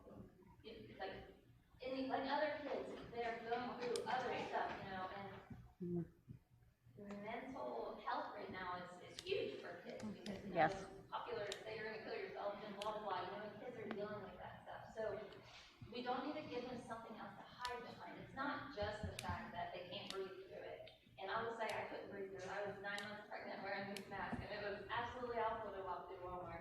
I was sweating, and it was awful, but so I don't want my kids to have to do that. But also, I want, if something is wrong with them or something, they're being bullied, which is a very bad thing in Adams County schools. Bullying is a huge issue. I want people to be able to see that. I want people to be able to help and not give these kids, like my daughter, something else to hide behind and shove it all down. And there's more health issues that these are causing, not just physically, but emotionally and other stuff that we kind of need to think about. I know that you are, and I know that it's a tough situation, and I get it, and I'm not going to sit and cuss at you. I know that it's hard, but I will say that I will not send my kid to school with a mask. I will not prefer to. And I just think that we need to think about other issues that it's causing, and that I think we need to do research on those numbers, not just the COVID stuff. I think that there's a way bigger picture that we all need to look at, and it's just being kids. So sorry. Okay, thank you. That's all right. Thank you.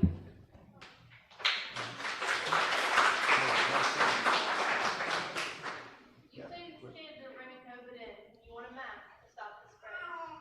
These kids sit in every class they go in, including their special, in the same exact seating chart in every room they go. They can only play with kids in that room.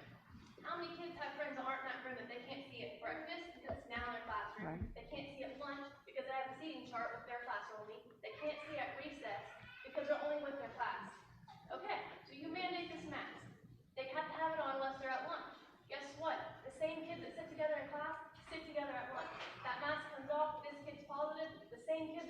quarantine as they are right now, in class, without a mask. So what is the mask going to prevent? What's it gonna prevent? It's the many, I understand the lunch issue, but those are clearly the exception for the numbers that we have here. The numbers that I've got is these kids sitting there, kid comes up medically diagnosed with COVID, okay? Again, I get all the debates, folks, I get it. I've got 11 kids. I can only tell you that most of them are probably on the same side of the fence you are. I get it. My problem is, as I stand before you, is trying to keep these kids in school. I can't change the rules. This board knows that. I can't change the rules. I can't change the quarantine rules. I don't have that power. So if it's not masking, then what are we going to do? And I've heard somebody say, well, we lose more kids to flu. I don't have those numbers in front of me. You're correct. When our flu numbers were bad, they were bad. I mean, we were like it. You're right, because I remember this. We had two schools. Amanda would remember it. It was Peoples Elementary, and it was North Adams Elementary, and we were right about 70% through that. 70%. Yes. I mean, we were on the cusp of, do we shut it down or do we not? So yes. But I can take a few more questions and. We're going to take, in the interest of time, Mr. Seas, if you'll take only 2 or 3 more questions, and then we need to open it up for. I have one question before. Okay. Can you cite a specific study that says masks are There's. It's not in your paperwork. I read it. Sir. There's none that I know that's stated. To your point, like I said. Can you show it? Can you show No, I could. A legitimate peer-reviewed That's where. study that say masks work? That's where, sir, I don't disagree with you. That's where you're under the Right. gun from Mr. DeWine, who's running for the election next year, and then come out and say it, so he wants to go behind everything and press through the. And have you say it. Because he's up for re-election next year. If he wasn't, you guarantee old Mike DeWine would shut everything back down.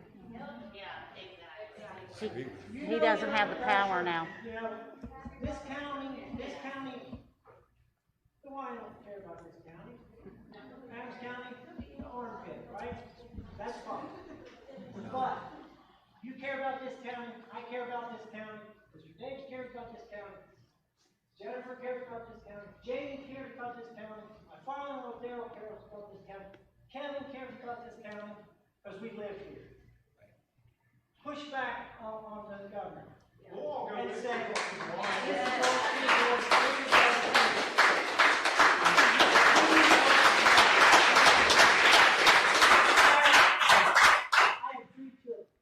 Okay. One's 19, not in school. I have a teenager in high school. I don't really have a dog in the fight. I wouldn't even come here. My brother-in-law has 3, 4 young kids. I was just gonna ride it out. My kids will be done here in a couple of years. I can't do that. It's wrong. Show us the study. Okay. Everything else, show us the study that it works. It can't be done because of business. Thank you. The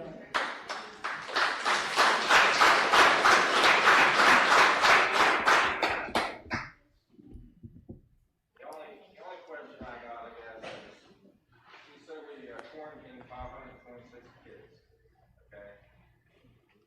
So they was around the COVID person, so they were sitting in class.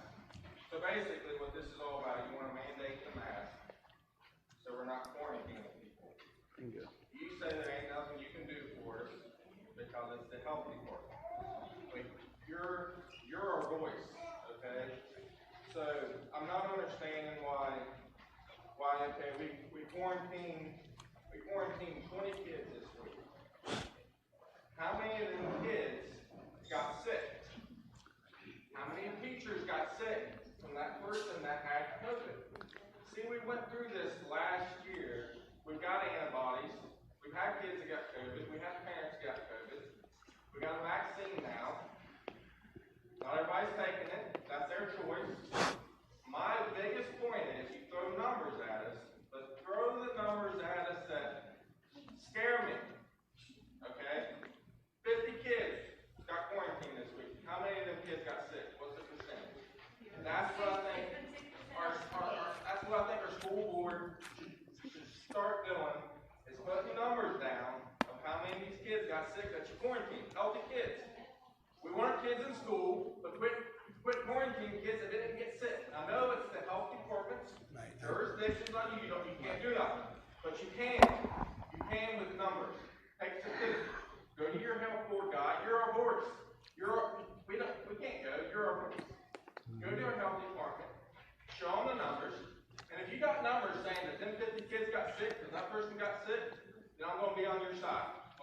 decide if you want the mask.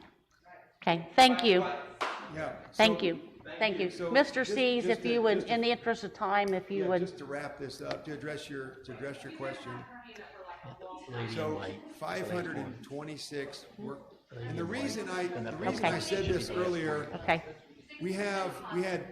I asked the nurses today, like I said, there's the 3 different pods. There's North Adams, right, elementary, high school, People's High School, and People's Elementary. They didn't have them separated out per school, but that pod, there was, with those 4 schools, North Adams and People's, essentially, there were 526 kids that were quarantined. Then to the CTC West Union High School, there were 161 quarantined. And to the West Union Elementary, which is Mr. King's building, there's been 176 quarantined. Now, the sickening part is this, exactly to your point. And if you don't think I haven't been, and I think the board knows, that I have done quite a bit of battle, okay? I know what was said to me at the beginning of the year. I've let this go, I've let this go, I've let this go, and like I told you earlier, I love your kids. I want your kids here, and I want to educate them. See, there's where we're the same. We're not different. I'm not here to fight anybody. I'm not here to get into the theories of whether the mask works or mask doesn't work. The rules are, if you're wearing a mask, you don't get quarantined. Now, do I have a hard time stomaching some of the rules? Sure. But I can't, I'm not the health department. I don't get to drop the order. Okay, but Hey. an order is a recommendation, because if it's not an order, it's not a law. It is so the great question that we had earlier in the year was this. One at a time, please. The great question we had earlier in the year was that as the letter went out, the letter from the health department, okay? It was, we are asking you to quarantine, to your point. And I asked Doc, I said, Doc, I've had parents question me on, you're asking, Dr. Blitzel, you're asking, that's not good enough. It's not good enough for me. I need you to say, you're gonna either order them or require it. That's what you need to do. It's either an order or you're gonna require them to quarantine. Because that's what has to happen. That's what he meant to say, then that's what you should put down. But my point to you is, I don't get to drop the orders on anybody. And I'm trying to keep kids in school so that my principals have kids and teachers have kids. Here's what happens to your teachers. I know, teachers, and I used to be a teacher, okay? Believe it or not, way back in the day. I taught physics, chemistry, biology, or science. So if I'm sitting there teaching, and I have, I don't know, 20 kids there one day, then I got 16 kids, and then I got 12. So being a good teacher that I think I was, I would try to keep the kids up to speed on what they missed. So I would have to do, we got technology now, so we've got teachers that will tape their lessons. We've got teachers that are trying to be creative, trying to keep the kids up to speed. Their frustration level is boiling. I know that. I've got principals, their frustration level is boiling. We love your kids. We want your kids at school. And that's why I brought this to the board. We have talked about this a long time. And I really don't know what else to do. I've fought the fight. I'm to the point now where I put a quote out to the staff today. My favorite, I had a poster up in my room. What's right isn't always popular, and what's popular isn't always right. That was Albert Einstein. And I know that I'm rowing upstream. I get it. But I'm going to make my best ditch effort for kids. Do I think the mask works? No, I don't. There, I said it. I don't think it works.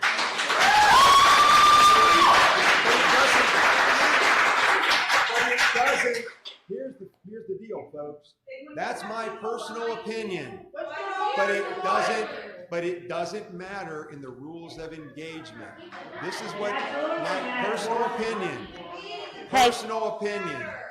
Right. All right, at this time, we're going to take the lady, Mr. Cease, the lady in white has had her hand up. I'm sorry, I didn't see you a long time, evidently. We're going to take her as the last question. Up to the board to vote. I don't know how this works. I'm a first-year parent. My kid's in kindergarten. Never done this. If it is their vote, then I just want to let you guys know I am currently military and law enforcement. And I want you to think about the fact that when you are a part of a jury, sort of the situation you are now, before you sentence someone, you have to believe without no doubt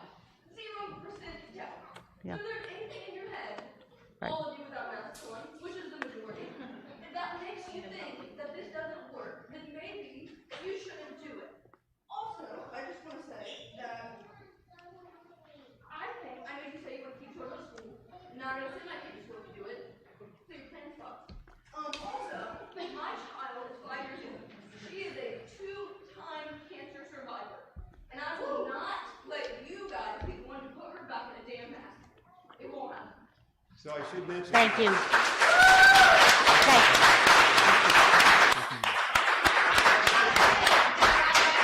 The reason, final comments from me, the reason I think the mask doesn't work, and here's why I say that. It's because when the masking policy went out, right, you see everything, right? You see somebody with a mask on that's a dry fit shirt. You might as well put a chain link fence in front of your face as to say that's going to protect you. So I know what I think really works. I had a sister that works as a nurse. I believe we all call those N95 masks. I mean, I get that. So to your point, I understand that. I'm trying to keep that in mind, what professionally would get your kid back in school. If the board chooses not to do it, I'm okay. I'm going to get up tomorrow and I'm going to be okay. It's my job to bring it to the board's attention. It's my job to get input. You being here provides us good input. I truly appreciate that.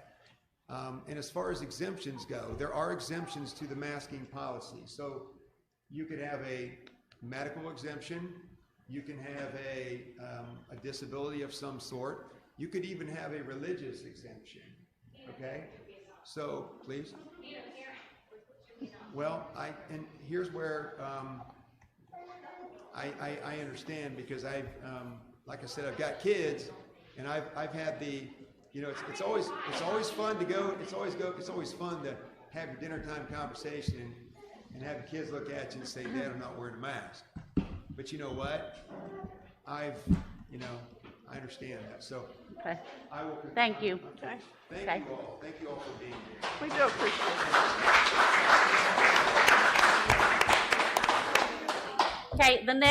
Okay, the way this works, so you know before we start, and not everybody goes into an immediate panic. In Robert's Rules of Order, the policy has to be presented and opened before we as a board discuss and make comments.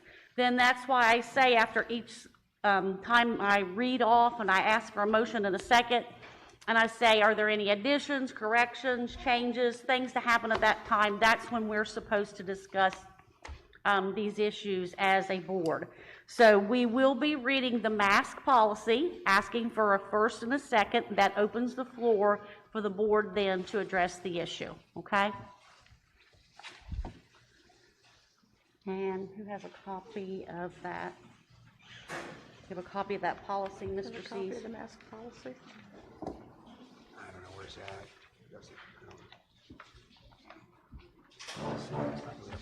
It's just, these are my guidelines. These are the requirements. Okay. Yeah. Okay. Can we, I mean, it's not even on there. Okay. Basically, it's pre-K to 12. okay. That's it. What is being asked of us is to consider a mask policy, pre-K through 12, for a period of time Only as data would need it. as data would need. This is not something, and that's what this board has used thus far. We didn't mandate a mask at the beginning of school. It was not, we felt that was not the right thing to do at that time. We have watched the numbers. Mr. Cease has watched the numbers, and as those numbers have increased, he's asked us to consider that policy, consider a policy that would support masking K through 12, as he said, because a child in a mask does not have to quarantine under the rules that we are given, the guidelines that we are given for quarantining, which again, quarantining happens through the health department, not us. So we have limited control over who gets quarantined and who does not on that issue. Also, this would not be for, okay, we're doing this to the end of the school year, absolute. We will continue to monitor numbers. We would continue to watch and monitor numbers. And if the numbers go down, then that same policy could be rescinded. That's what's being asked to come before this board. Pardon me? And what's the penalty if we don't do it? Pardon me? What's the penalty if our kids don't do it? Okay. Which we want to make sure. We need to open for discussion, okay? So, do you not have an official policy? Need a first and a Okay. second? Okay. We don't have an official policy. It's still his recommendation. Okay. So I need a motion and a second on the recommendation of the superintendent.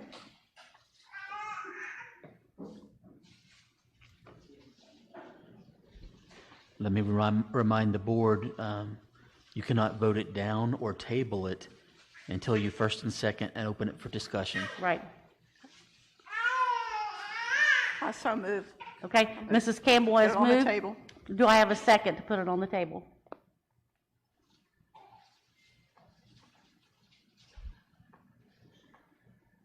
Okay. To follow rules, I'll ask one more time so that there is clarity. If I do not have a second, the motion dies for lack of a second. And does the whole thing die? I mean, if you don't get a first or second, then there can't be a mask mandate, correct?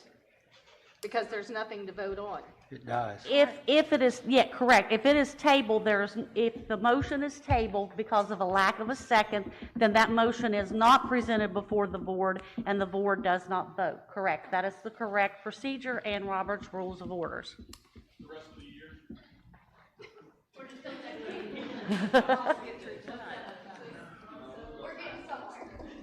Okay.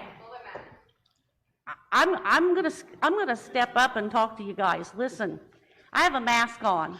Does that mean I think that everybody should have a mask on? No, that does not. No, would you hear me out, please? We've patiently listened to you folks tonight, and if you think this board has not, personally, each one and every one, you can see how troubled we are by the vote to even get a second. We have, to your question, sir, I retired from the medical field. I have spoken to countless physicians, nurses, healthcare workers. What do I hear? Information and facts from both sides. In my own health, I have a mask on now. If you saw me at earlier meetings, you would have seen me attending without a mask. That was my personal decision for my own personal health. I'm gonna step out and tell you I have health issues that make me high risk for COVID. I have my mask back on at this period in time because of all of my physicians, not even all of my physicians who advise me are advising me the same direction. What they have advised me on is if I get COVID, I am at very high risk of negative results with that COVID. So that is my choice I have to make, and one of the things they have said is when you are out in a large group, do what I need to do for my own personal health, and that is to wear an N95 mask when I am out. I have not in any way put that decision on anyone else. That is my decision. So I understand and I believe in personal freedoms and personal choice. But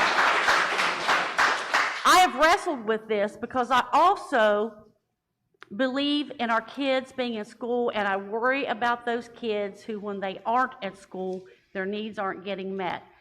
Some of those kids, I feel like, don't have a voice. And I feel like we always have to keep that in mind. And I know you think maybe we're up here for a lot of different reasons, but I can speak for this board and I can tell you We didn't run for election for fame and glory for the school, to this school board. At most school board meetings, we have maybe 2 people sitting out here. Maybe 2. I've been on this board in 10 years, and I can tell you that 9 out of 10 meetings, if not 9.9% of those meetings, we have 2 people sitting out here. It's not because you're not invited, and it's not because we don't want your input, and it's not because we don't value your input. We just don't always see and hear you. Does that mean that we don't consider, as a parent? I'm a grandparent of 6 grandchildren in 1 elementary school. In 1. So I have 3 sets of parents of my own who have, believe me, inundated me with their thoughts and feelings on this issue, and I've heard from my own grandchildren. I've also heard from our staff. I've heard from Mr. C's, and I've not heard one of those people who hasn't wrestled with, you know, what is the right answer? We're not getting clear-cut answers. I understand that, and that's made this decision, I feel like, very difficult for each and every individual. So I would just ask that, I know you're passionate and you're angry, but I would also ask that you consider that the people at the schools are not trying in any way to ignore or punish anyone. We are wrestling right along with you those personal decisions for what is right for this decision. So does anyone else, would anyone else like to address? Mr. Davis? Yes. Well, first of all, I'm not going to allow COVID to fear me into anything. I believe it is a dangerous disease. But from my background in science, when you wear a mask, you inhale your own CO2. So in teaching kids, you got a kid comes into school, he's lethargic anyway. By second or third period, he's going to be out of it because of the effects of that. So I'm not a mask person, and I don't necessarily believe everything that the health department says. That'll probably get me in trouble, but I don't have to agree with them. Also, I have 3 grown children, married. I have 12 grandkids. I have 3 kids that went to West Union Elementary that were quarantined for 14 days. None of the 3 different families came down with COVID. I had it once. I was fairly sick. The second time, I was asymptomatic. I built immunity to it. My point is, I want to get kids in school. I want to educate them. That was my whole goal, to be on the board. You know, I agree with you. But like I said, I want to educate them. But I do not think masks work. And like I said, it may get me in trouble, but that's my stance. So.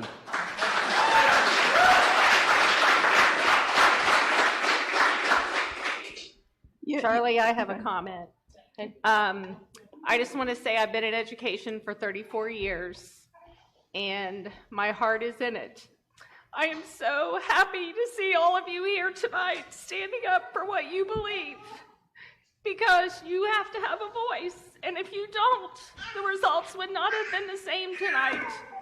So I'm glad you're here. I'm thankful for your responses, and I counted there were 70 people in this room, and 3 people had masks on. I'm not talking about the board members.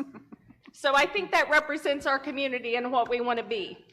I have been involved in several large group things. I'm an assistant dean at a university. We had 90 people for a student teaching orientation. Some of the people from here were there. We didn't wear masks. Nobody got sick. We didn't have a breakout. I believe this is real. I believe that people do get sick from it, but I believe we have to make our own personal choice. We are not a board of health. We are a board of education, and that's what I believe. And I think that parents are the #1 decision maker for their kids, and I believe that's my personal belief, and that's what I will vote, is that you are the ones that make the decision on what's right for your kids. If people want to wear masks, I think that's great. I think we need to look into optional and situational masking. You know, I work with several school districts in my role, And some of them have the option that when kids are in their desks and everybody's facing forward, you don't wear masks. But when somebody gets up to go sharpen their pencil or go talk to the teacher, you put your mask on. Or if the teacher says, we're going to do group work now, so everybody puts their mask on for that reason. I'm for optional or situational masking if it prevents quarantining. Yeah. I also think we need to look at quarantining. You know, one of the things, we had a meeting last week, as Mr. C said. David Kelly pointed out very clearly, there are no mandates from the governor's office. There are no mandates from our local health department. So why should we be the ones that do the mandate? Because I believe in local control, and this is our option to control something. That's right. So if we say we're going to go do what they want us to do, then we're not exercising our rights as a local controlled agency.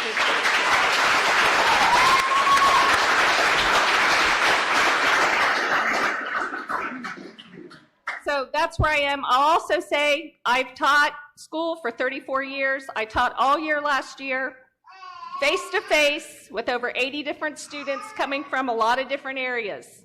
I wore my mask. My students wore their masks. I will wear a mask if I have to wear a mask, and I do where I work, but that's my choice.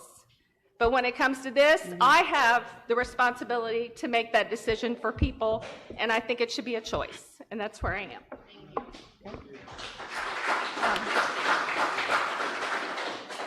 You may have noticed when we approved the minutes that we approved 4 meetings that we've had in the last month. 3 of those were strictly about hashing over COVID and what we could do, and we kept, I mean, our buildings are the safest place that these kids, as far as COVID, that they'll be all year, because they're being cleaned, or the desks are being separated, we're doing the distancing, and so forth. We made the decision before school started to make it a parental choice for masking. As cases have come up and more children have been involved, the health department has continued to quarantine and quarantine many more. It kills me that healthy children are not in school. If wearing a mask can keep that happening, that'd be the only way we've hashed this over. That's the only way to support it. You all brought up so many things tonight that we have all said. You know, how many that are being quarantined actually ever got sick and they missed all that school, this kind of thing. We're not getting any figures that tell us that. I think Mr. C's got beat up a little bit tonight, but I think he finally got to the point where we've talked about it. Let's put it on the table and see what's going to happen with it and be done. Yes. So it's not that he's any more in favor of it than any of you are or any of us are, but it just has to it has to be taken care of. So appreciate your interest, and I hope that you'll walk out of here feeling like your voices were heard.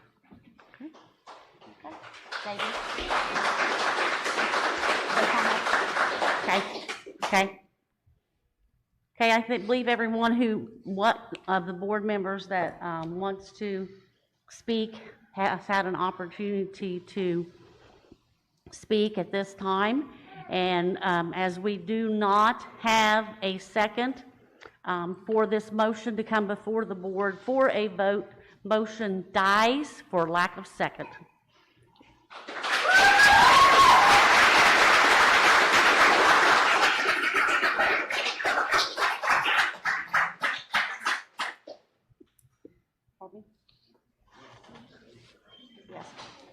Okay, we will continue on with the business presented before us at this time. And under education and curriculum, we have before us the graduation dates for this year, and that is the Ohio Valley CTC recognition, where they receive their certificates and awards in a graduation type ceremony. That is Thursday, May 19th at 6 p.m., and that will be held at West Union High School. Due to space, obviously this room is not large enough to accommodate all of the students and parents. West Union High School, Friday, May 20th at 7 p.m. North Adams High School, Saturday, May 21st at 4 p.m. And Peebles High School, Sunday, May 22nd at 2 p.m. I would entertain a motion and a second to bring those graduation dates before the board for a vote. So moved. Dr. Shipley has moved. Do I have a second? I'll second it. Mr. Davis has seconded. Any comments? Just want to note that for North Adams High School, that is a change. It was at 1:30. Speaking with the new principal, Carl Berger, he's anticipating some conflicts, so they've moved that graduation time to 4 p.m. Good. Okay. Any other comments? Roll call, please. Mrs. Shipley? Yes. Mr. Davis? Yes. Mr. Riley? Yes. Mrs. Campbell? Yes. Mrs. Best? Yes. Okay. Personnel is our next item. We have a couple. Oh, I'm sorry. I missed that. C, facilities and transportation. We do have 2 extended field trips. The vocational school FFA to Indianapolis for the National Convention on the 27th through the 30th. And the TAG students to Pennsylvania, May 16th through 18th. That's 2022. Notice that date. I would entertain a motion and a second. So moved. Go ahead. Mrs. Campbell's moved. Mr. Davis has seconded. Any discussion? Hearing none, roll call, please. Mrs. Campbell? Yes. Mr. Davis? Yes. Mrs. Shipley? Yes. Mr. Riley? Yes. Mrs. Best? Yes. At this time, we are to the personnel portion of our meeting. Is there a need for executive session? I have none. Okay, hearing no need for executive session, I would entertain a motion and a second to approve items 1 through 7 as listed on the agenda with the employees listed under each item. So moved. Mr. Riley has moved. Do we have a second? I'll second. Any discussion? Wait a minute, I want to make sure I'm not related to anybody. I think we're good. Hearing none, roll call, please. Mr. Riley? Yes. Mrs. Best? Yes. Mrs. Shipley? Yes. Mr. Davis? Yes. Mrs. Campbell? Yes. Okay, at this time, we are to administrative advisory, and under that, we have policies and procedures, first reading for usage of face coverings. We have item 2, policies and/or I think we need to take number 1 yeah, off we need of there. to take number 1 off. That needs to be, we're going to need to bring it forward because it is on the agenda.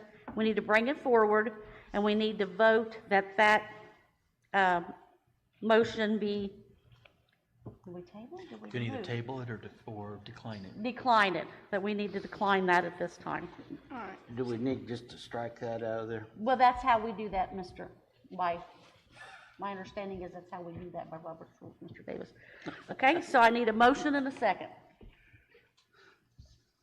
Mr. bring Davis, that- you to can bring make it that- this time. Pardon me? I told What are Mr. we Davis he doing? can make the motion this time. What are we doing, Charlie? We're declining that policy. You can do a first and a second to vote the policy down, or you can do a first and a second to table the policy to be revisited at a later date. This is not a new policy. It's one that you had in your, okay. it's one that you It's one we had had in last your year. books last year, but due to legislative action in Columbus, it expired December 30th. So by doing this, you're opening it back up to be brought back as reinstating it as a board policy. So your vote would be to first reading to reinstate, or table it, or saying you no longer want it as a policy, but you need to make that in your motion. Okay. So I will bring first to the table the motion of policies and/or procedures for first reading, and that is use of face coverings, and we will vote to table that because if I don't have a second, again, that policy dies. That dies for lack of a second. I would make a motion to table that because in case down the road there is a mandate, we would need a mask. I mean, if it comes from somewhere else, You know, if our attendance gets down below 70% or so, the health department may intervene. Who knows, but table it in case we need to bring it back at some point. I thought that we had already pulled that out of the. We pulled it out. No, just, it expired. It's a limited Because we have to vote on these, remember, on a renewing basis, so. We don't want to have to get a whole new policy. So if we table it, if we don't have a second, it dies. Or even a first, if we don't have anyone to move, then it will die for lack of a first and second. So I'll put that forward, and again, ask, do I have a first or a second? Mrs. Campbell made it first to table. Okay, Mrs. Campbell, okay. Do I have a second?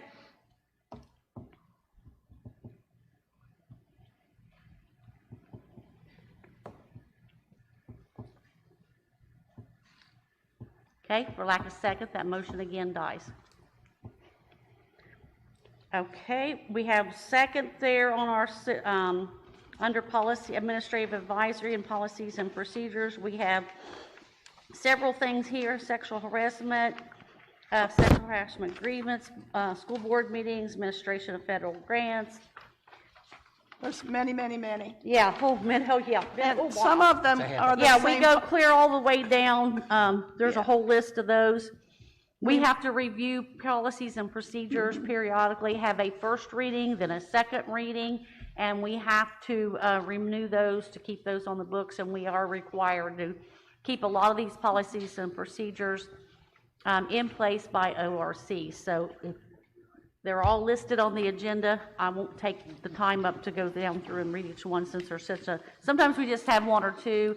This time it's an extremely lengthy list. The policy committee did meet. We did go over those with a fine-tooth comb. We took some words out, added some words, whatever. Be sure and look at them and read them carefully. Some of them are duplicates because they're in two different places in our policy manual. So you'll see that. They just have different letters because of where they're located. And thank you to the policy committee for your lengthy review over each and every policy and the wording and the updating that is required each time, and for your recommendation to the board. And our recommendation from the policy committee is to adopt those second reading policies at this time. So on those items, do I have a first and a second? Nope. You don't have to do a first reading. It's just for a first reading. Okay, I'm sorry. Okay. You can tell this has been a stressful meeting, I think, for all of us, and we're all, as you say, as one of the parents said, I think we've all been emotional this meeting, and we all, again, we feel your stress, and we understand that stress as well. Is there any old business to come before the board at this time? I have two things, ma'am. Okay. On your board adopted calendar, you have a board workshop scheduled for October the 5th. Okay. If you still need to hold the workshop, I need to know the times to advertise. I believe we have other issues or other people that need to address the board in a work session October 5th, Mr. Cease.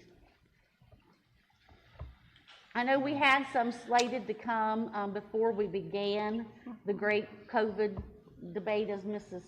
Campbell pointed out. We've met many times. We've tried to listen to many professionals. We've tried to examine this from, every avenue, from the healthcare, from the legal understanding, trying to understand the rules and regulations, which are very convoluted, and get a better handle on this ourselves, to understand exactly what we are charged with as elected officials, what we are charged with and responsible on how do we have to look at this and review this.